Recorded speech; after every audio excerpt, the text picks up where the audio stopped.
Hi friends, నేను మీ సీతా మహాలక్ష్మి. ఈనాటి కథలకి స్వాగతం. ఈరోజు మనం చెప్పుకోబోయే చందమామ కథ పురాణ వీర కుమారుల గాథల్లోని జీమూత వాహనుడి కథ చెప్పుకుందాం. ప్రేమ మానవ జీవనాధారం. మానవ జీవితానికి అర్థం పరమార్థం సమకూర్చేది ప్రేమ. అందుకే ప్రేమను దివ్య స్వరూపంగాను దేవుణ్ణి కరుణాస్వరూపుడిగాను విజ్ఞులు అభివర్ణిస్తారు. భార్య బిడ్డలను బంధుమిత్రులను ప్రేమించడం ప్రకృతి సహజం. అయితే అపరిచితులను హాని తలపెట్టిన వారిని కూడా ప్రేమతో చూడడం అన్నది అందరికీ సాధ్యం కాదు. అందుకే అలా చేసేవారిని కారణజన్ములుగా పేర్కొంటారు. ప్రేమే దైవంగా, జీవితమే తపస్సుగా అరుదైన జీవితం సాగించిన విద్యాధర వీరకుమారుడు జీమూత వాహనుడు. హిమాలయ ప్రాంతంలోని కాంచనపుర నగరాధిపతి జీమూతకేతుడి ఏకైక కుమారుడు జీమూత వాహనుడు. రాజభవన ప్రాంగణంలో అద్భుత శక్తులు గల కల్పవృక్షం ఉండేది. వంశానుగతంగా వస్తున్న ఆ కల్పతరువు కారణంగా రాజకుటుంబంతో పాటు నగర ప్రజలందరూ సకల సౌభాగ్యాలతో తులతూగేవారు. ఆ వృక్షాన్ని చూస్తుంటే యువకుడైన జీమూత వాహనుడిలో రకరకాల ఆలోచనలు కలిగేవి. అతడు ఒకనాడు తండ్రిని భూప్రపంచంలో అసంఖ్యాకులు ఆకలి దప్పులతో అలమటిస్తుండగా మనం మాత్రం కల్పవృక్షం మహిమతో సుఖభోగాలు అనుభవించడం భావ్యమేనా అని అడిగాడు. అందుకు జీమూతకేతుడు, నాయనా, నాకు ఈ దివ్య వృక్షం నా తాత ముత్తాతల నుంచి సంక్రమించింది. దానిని నీకు అప్పగించాలని నేను ఉన్నాను. దాన్ని ప్రపంచానికి సమర్పించాలన్నదే నీ అభిమతమైతే నాకు ఎలాంటి అభ్యంతరమూ లేదు అన్నాడు. అప్పుడు జీమూత వాహనుడు, కల్పవృక్షమా, తరతరాలుగా మమ్మల్ని రక్షించినందుకు కృతజ్ఞతలు. ఇక మీదట నిరుపేదల కష్టాలు తీర్చడానికి నీ ఇష్టం వచ్చిన చోటికి వెళ్ళు అని ప్రార్థించాడు. వెంటనే కల్పవృక్షం ఆకాశంలోకి లేచి ప్రపంచమంతటా కనకవర్షం కురిపించింది. కాంచనపురంలో కల్పవృక్షం లేదని తెలియగానే శత్రువులైన జీమూతకేతుడి దాయాదులు నగరం మీదికి దండెత్తి వచ్చారు. అప్పుడు జీమూత వాహనుడు, నేను ఖడ్గం పట్టినట్టయితే మీరెవరూ నిలవలేరు. అయినా నాకు అధికారం పట్ల ఆసక్తి లేదు. మనకు అధికారం ఉన్నదే ప్రజలను కాపాడడానికి. అందుకే రాజును జగద్రక్షకుడైన విష్ణువు అంశగా చెబుతారు. నగర ప్రజలకు ఎలాంటి కొరత రాకుండా మీరే ఏలుకోండి అని చెప్పి వారికి రాజ్యాన్ని అప్పగించి వానప్రస్థం స్వీకరించనున్న వృద్ధులైన తల్లిదండ్రులను వెంటబెట్టుకుని మలయ పర్వతం చేరి వారికి పరిచర్యలు చేస్తూ కాలం గడపసాగాడు. ఇక్కడ అతనికి విశ్వావసువు కుమారుడు మిత్రావసువుతో పరిచయమై మైత్రిగా పరిణమించింది. ఒకనాటి సాయంకాలం వేళ జీమూత వాహనుడు గౌరీ ఆలయ సమీపంలో వెళుతుండగా వీణుల విందుగా వీణానాదం వినిపించడంతో అటువైపు తిరిగి చూశాడు. మోడువారే చెట్లు సైతం చిగురించే విధంగా వీణ వాయిస్తున్న అందాల యువతి కనిపించింది. ఆమె కూడా జీమూత వాహనుణ్ణి చూసి సంతసించింది. ఉభయులు పరస్పరం ఆకర్షితులయ్యారు. ఆ సౌందర్య రాశి తన మిత్రుడు మిత్రావసువు చెల్లెలు మలయవతి అని తెలియడంతో జీమూత వాహనుడు మరింత సంతోషించాడు. ఉభయుల తల్లిదండ్రుల సమ్మతితో మలయవతి జీమూత వాహనుల వివాహం ఆనందంగా జరిగింది. ఒకనాడు జీమూత వాహనుడు మిత్రావసువుతో కలిసి కొండసానువుల మధ్య తిరుగుతుండగా గుట్టలు గుట్టలుగా పడి ఉన్న పాముల ఎముకలను చూసి ఆశ్చర్యపోయాడు. అవేమిటని మిత్రుణ్ణి అడిగాడు. తన తల్లిని అవమానపరిచిన నాగులపై బడి గరుత్మంతుడు నాశనపరుస్తుండగా నాగరాజు వాసుకి అడ్డుపడి, ఇలా మమ్మల్ని వేధించడం మానావంటే రోజుకొక నాగకుమారుణ్ణి నీకు ఆహారంగా పంపగలను అని వేడుకుని ఒప్పించాడు. ఆ ప్రకారం వచ్చిన ఒక్కొక్క నాగకుమారుణ్ణి తిని గరుత్మంతుడు వేసిన నాగుల అస్థిపంజరాలే అవి అని మిత్రావసువు వివరించాడు. ఆ మాట వినగానే జీమూత వాహనుడు తీవ్ర ఆలోచనలో పడ్డాడు. మిత్రుడు వెళ్ళిపోయినప్పటికీ తను మాత్రం అక్కడే ఉండిపోయాడు. కొంతసేపటికి వృద్ధుల ఆర్తనాదం వినిపించడంతో అటుకేసి తిరిగి చూశాడు. శంఖచూడుడనే నాగకుమారుడు గరుత్మంతుడికి ఆహారంగా వెళ్ళవలసి వచ్చింది. తమ ఒక్కగానొక్క కుమారుడికి కలిగిన దుస్థితిని చూసి భరించలేక అతడి తల్లిదండ్రులు హృదయ విదారకంగా విలపిస్తున్నారు. సంగతి గ్రహించిన జీమూత వాహనుడు వారిని ఓదార్చి తాను గరుత్మంతుడికి ఆహారంగా వెళతానన్నాడు. కానీ వాళ్ళందుకు అంగీకరించలేదు.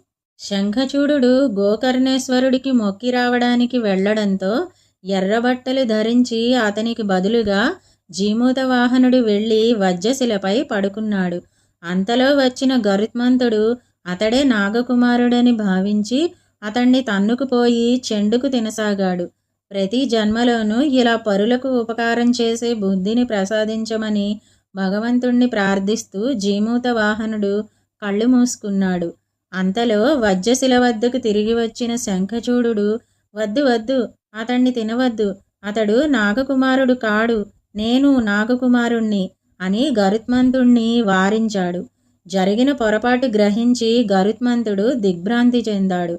ఆ తర్వాత తేరుకుని, జీమూతవాహన, నా అపరాధం క్షమించు, నీ ఔదార్యం అనన్య సామాన్యం, నేనేం చేయాలో చెప్పు, ఇప్పుడే చేస్తాను అన్నాడు.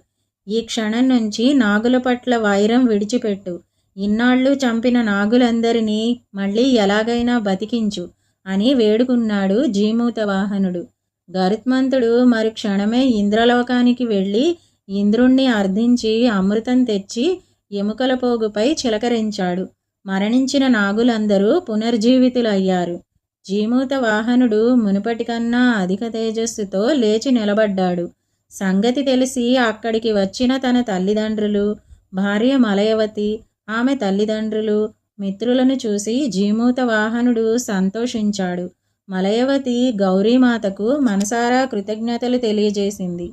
ఉదాత్త చరితుడైన జీమూతవాహనుడికి చేసిన దుర్మార్గానికి పశ్చాత్తాపం చెందిన అతడి దాయాదులు క్షమించమని వేడుకుని కాంచనపుర నగరాన్ని మళ్ళీ అతనికి అప్పగించారు. మంచితనంతో, పరోపకార బుద్ధితో అందరి మన్ననలు పొందిన పురాణ దానవీర కుమారుడు జీమూతవాహనుడు. ఇదండి పురాణ వీర కుమారుల గాథల్లోని జీమూతవాహనుడి కథ. ఇప్పుడు మరో కథని కూడా మనం చెప్పుకుందాం. ఆదర్శ పాలకుడు అనే కథ విందాం. రాజా విక్రమ్ సింగ్ పాలించే హిమగిరి రాజ్యానికి లోబడి పలు జాగీర్దారులు ఉండేవారు. అలాంటి వారిలో ధవళగిరిని పాలించే కున్వర్ ధవాల్ సింగ్ చాలా ముఖ్యమైనవాడు.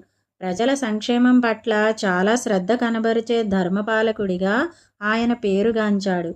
ఆయన తన హవేలీ అంటే రాజభవనం లోపల ఒక పర్ణకుటీరాన్ని నిర్మించుకుని తరచూ అక్కడ ధ్యానంలో గడిపేవాడు. ప్రజలకు ఎలాంటి మంచి పనులు చేయవచ్చా అని ప్రశాంతంగా ఆలోచించేవాడు.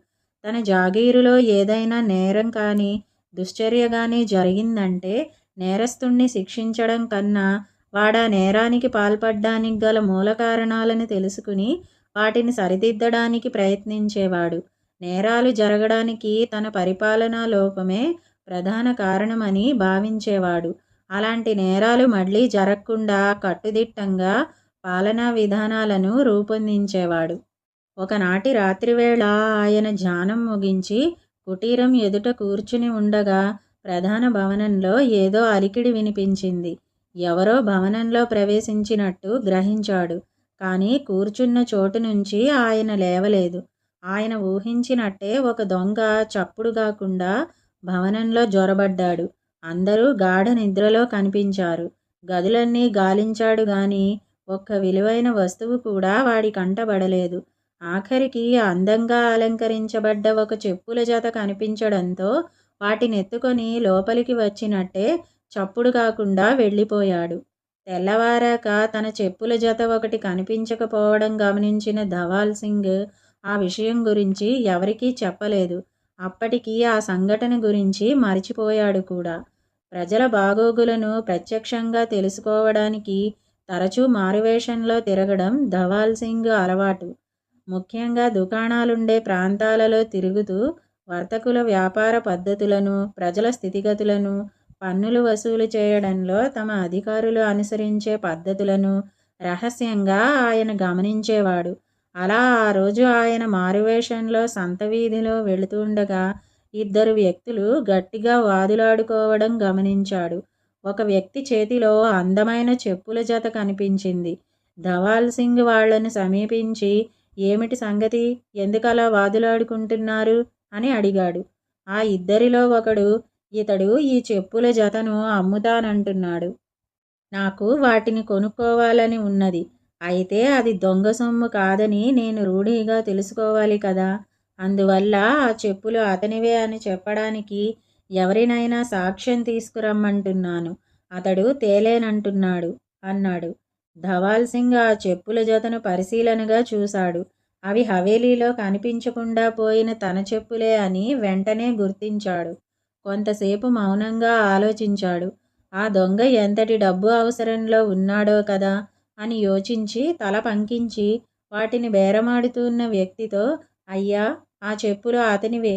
నా మాట మీద నమ్మకం ఉంచి నువ్వు వాటిని నిరభ్యంతరంగా కొనుక్కోవచ్చు. ఒకవేళ నువ్వు కొనకపోతే నేనే వాటిని కొనుక్కుంటాను అన్నాడు.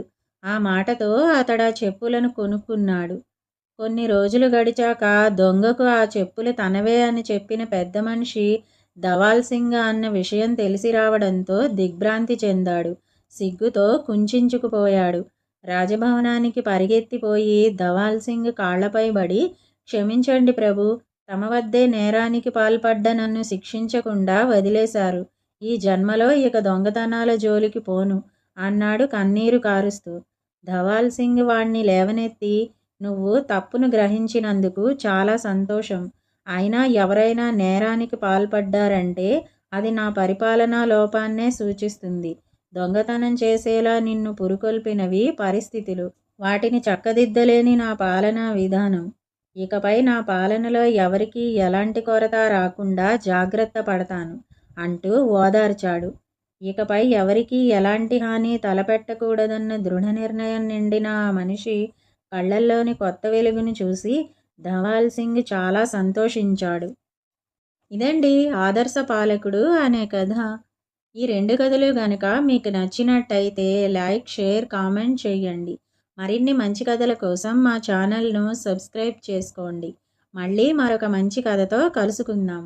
అంతవరకు వింటూనే ఉండండి ఈనాటి కథలు.